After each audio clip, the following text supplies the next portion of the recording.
welcome to this week's episode of Bloomerang TV. Thanks so much for tuning in. My name is Steven, and I'm the VP of Marketing here at Bloomerang. And this is our first episode in our new building. We recently moved into some new global headquarters here for Bloomerang. Background is a little different, but it's the same great content. And I thought a really great way to kick off our first episode in the new space would be to invite my buddy Dan Shephard over to have a chat with us. He's the principal over at the Shephard Group. Hey, Dan, how's it going? It's terrific. Thank you. It's awesome for you to be here. I know you've done a webinar for us. It's good to talk to you face to face. But before we get into it, I want to let you have the chance to tell folks all about yourself and what you guys do over at the Shephard Group. Thank you, Stephen.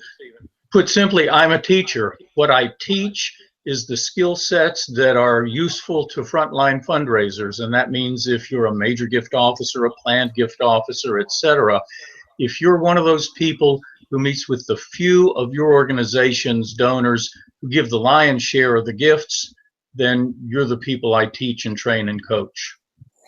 Now, one thing in terms of frontline fundraising that I've heard a lot of fundraisers sort of give as advice is they recommend that you, and it's sort of counterintuitive, but that you don't ask for money.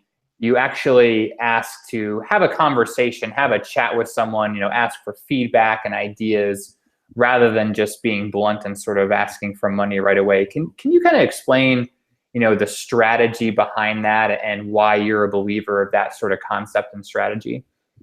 Yeah, when I think of that, I think of one of our famous fundraiser sayings, one of those cliches. It's the one that goes, if you ask people for money, they'll be happy to give you advice. But if you ask people for advice, they'll give you money. And as far as the strategy goes, the saying invites that fundraiser to examine what he asks for and how he asks. The traditional way of pursuing a major gift has been to look at the suspected donor's rated gift capacity, search for some emotional connection between that person and your organization, and then once you cultivate interest in the gift, to ask for that rated gift capacity amount without, sadly, giving much thought to how the prospect might be able to afford it. Now, gift motivation is addressed in detail, but what to ask for is based on a system that I think isn't much more detailed than blind faith, and that's hoping that the researchers got it right. This traditional approach has left a lot of money on a lot of tables because fundraising professionals don't tend to probe into the next layers of potential. They don't look for the details beyond confirming gift motivation and beyond that gift capacity score. They don't seek to look for what purpose the suspect might consider a gift or how the gift plan might be structured, which means examining issues like what and how matter as much as deciding up front who you want to talk with. And how do you decide who are the best sort of prospects to have that conversation with? Because it seems like, if you have a large donor database, there could be lots of potential people that maybe you would want to start that process with. But how do you kind of decide who are truly the best prospects for that major gift conversation? Yeah, and the word who is key here, because you heard me already talk about for what and how. But the first issue that you want to ask about is who, and it's a thing that you ask yourself. Who should I identify from our massive contacts list as the best possible major gift prospects? You start by looking at the people who seem to have the most likelihood, based on research, to consider talking with you about a gift. And that's where prospect research and those gift capacity ratings really do come in handy up front in determining who you want to contact. And by the way, it's a big reason I like Bloomerang's donor search integration, and that's a glad, shameless plug, because an effective contact management system has got to include some way for the fundraiser to decide who are those most promising people to approach and spend his time and the organization's money on. But then, all right, so yeah. So how do you actually approach that conversation? Because I feel like people are very sort of aware of when a fundraiser or anyone is going to be asking for money. So you do your prospect research and you pick out the best prospects. how do you start that conversation? And I was talking to a fundraiser earlier today, and they were concerned that any approach or phone call or email is going to be viewed as a solicitation, and that's going to turn people off immediately. So how do you actually get that conversation, started in a way that they think it's truly about feedback and interaction and things like that? When I was designing some of my training and coaching programs, I took some time to reflect on my own experience with major gift planning.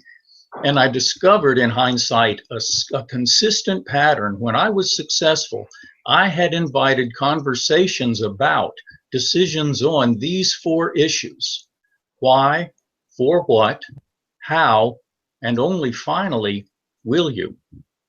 Because I think you start asking for the gift when you ask for that first conversation, when you request that discovery visit. So how you begin has a huge bearing on how you end. And that, of course, leads us to that first decision that helps the new possible donor make the decision with you. And that's why. Why am I willing to meet with a fundraiser? Because as you said a few minutes ago, they do know who you are and they do know what you want. Yeah. Why might I want to consider a contribution? And I'll bet he wants to ask me for a big one. Mm-hmm.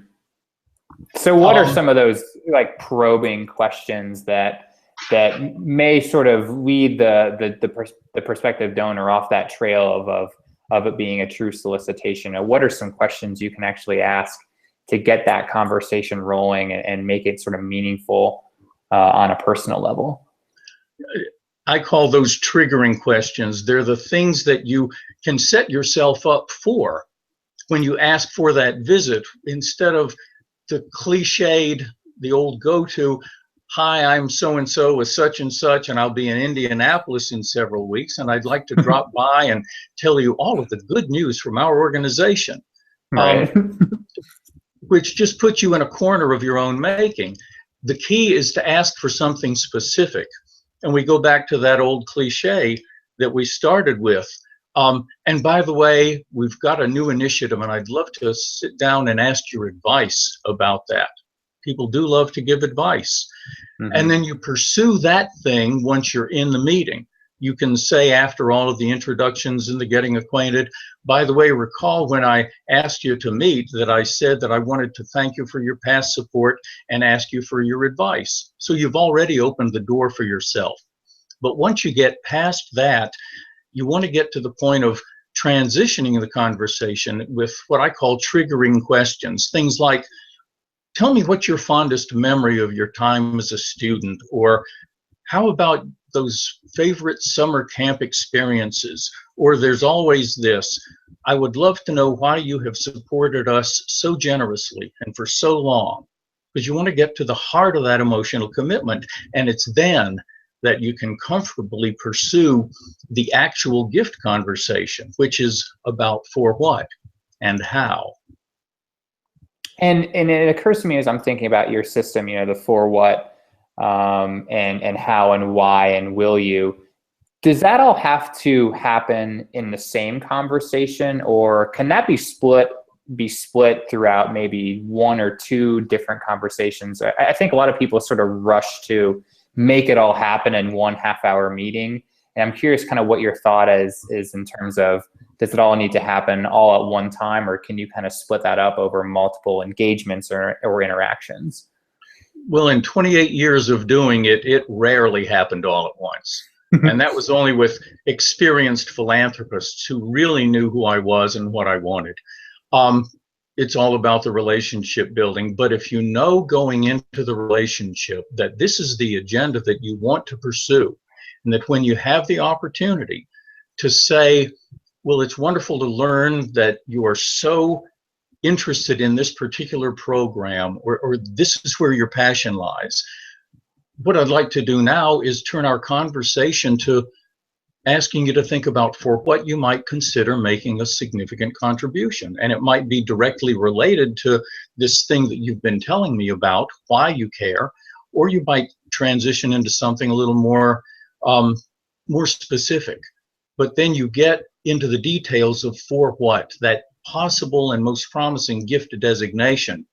And after you've finished with that part of the conversation, you can say, when we talk next, and that might be in 2 weeks or it might be in 2 months, what I want to do is turn our attention to the next question that I want us to explore together, and that's how you might make a meaningful gift for this thing that you've told me is so important to you. And that means when the gift might be made, with what assets it might be made, and in conjunction with what considerations and priorities that I hope you'll share with me. So where would you like to start this part of our conversation? And you build on it, and it takes weeks, months, years. But if you know from the beginning where you want to end, you know the map. So how do you segue from that how to the actual will you, which I guess is just sort of the direct, true appeal? How do you actually make that transition? You know, you're doing all these good things, you're sort of nurturing them, you're having a great conversation. I feel like a lot of fundraisers, maybe they simply don't ask. You know, they do all this great work and they have these great conversations, but then either the ask just never happens, or maybe it's done in a sort of a poor or impersonal way. How do you actually make that ask happen? Well, in fact, by asking all these other questions, you are asking for the gift. In fact, I tell the people I train, you start asking for the gift when you ask for the first meeting. Mm-hmm. Because again, they know who you are. But yep. To the point, if I have gone through this careful, thoughtful, intentional process, whether it's over 1 or 10 meetings of reminding you why it is you care about our organization, inviting you to tell me for what at our organization would you really consider doing something significant, and then working with you to figure out the best way to say how, whether it's an outright gift or a deferred gift of some asset, etc. And I put that all in front of you. And when it's time to sum it all up, to say, we've been through this and you've told me this, and we figured out together that this is what is appealing to you. One of the fascinating and really fun parts of the work is that if you do it that way, right often you don't have to ask for the gift because it's offered. Mm-hmm. Because the prospect will be looking and saying, well, yeah, this is what I want to do, and you've helped me figure out the best way to do it. So how do we get started? And those are incredibly rewarding experiences because you know, you've earned those gifts. But sometimes the prospect will get a little bit of cold feet, and you need mm-hmm. to simply ask. And the way I do that is, again, I'll just reiterate, we've been through this, we've talked about why, we've talked about for what, we've talked about how. I think it's time to ask you if you'd like to make this commitment. Will you do this? And what happens if you get an answer that is a no or a maybe, or maybe reflects kind of that cold feet thing? Do you keep pressing? Do you say, okay, thanks for your time, and never call them again? What do you actually do with that sort of negative response, that maybe the thing you were least hoping to hear from your prospect? How do you overcome that situation? I get to give you my favorite answer to many questions, Stephen. It depends.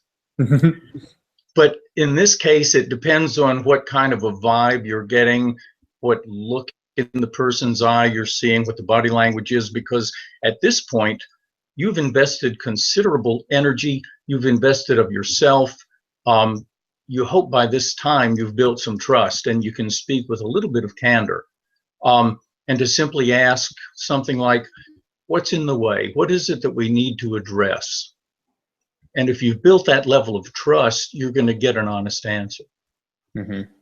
And I'm looking at kind of your why and what and how and will you system, and it really reminds me of sort of a traditional sales funnel. You know, you're kind of bringing them down through it to the logical conclusion. And I'm wondering, you know, what's your opinion of people who sort of flip the funnel and they go right to the will you? And are you thinking, you know, I feel like that's probably why a lot of people fail, because they go right to that direct ask without going through all these sort of very nurturing and personal steps that you've laid out.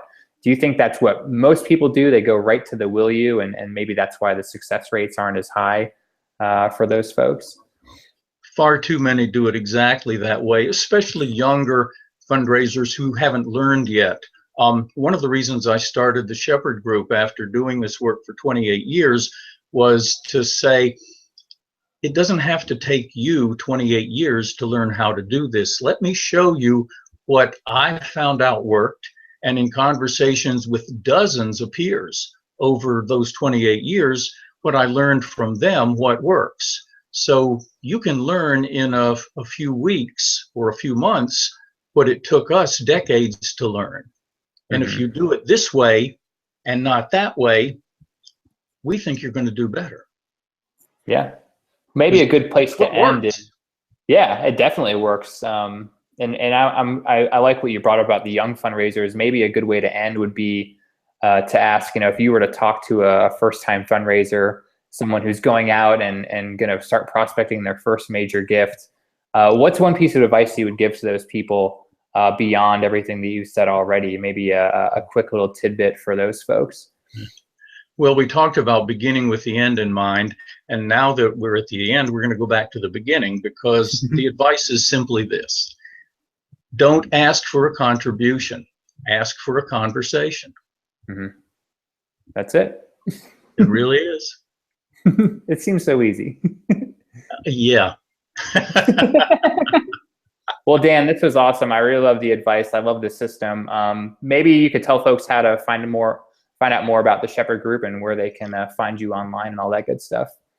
Well, thank you so much. The website is thefrontlinefundraiser.com. That's also the email, dan@thefrontlinefundraiser.com. My telephone is 843-693-5719. And I appreciate that opportunity, Stephen. Yeah, I appreciate you coming in and chatting with us again. And if you're watching this and now we're at the end and you have a free hour or so, check out the webinar that Dan did for us a few months back. You can watch the full recording. Just click on the resources tab just above this blog post and you can hear more from Dan. I think you'll really enjoy the presentation. So this was awesome for being here. Dan, thanks a lot. And hopefully we'll talk to you again soon. I look forward to it. All right, and thanks to all of you for watching. We'll catch you next week with another great episode of Bloomerang TV. So we'll see you then. Bye now.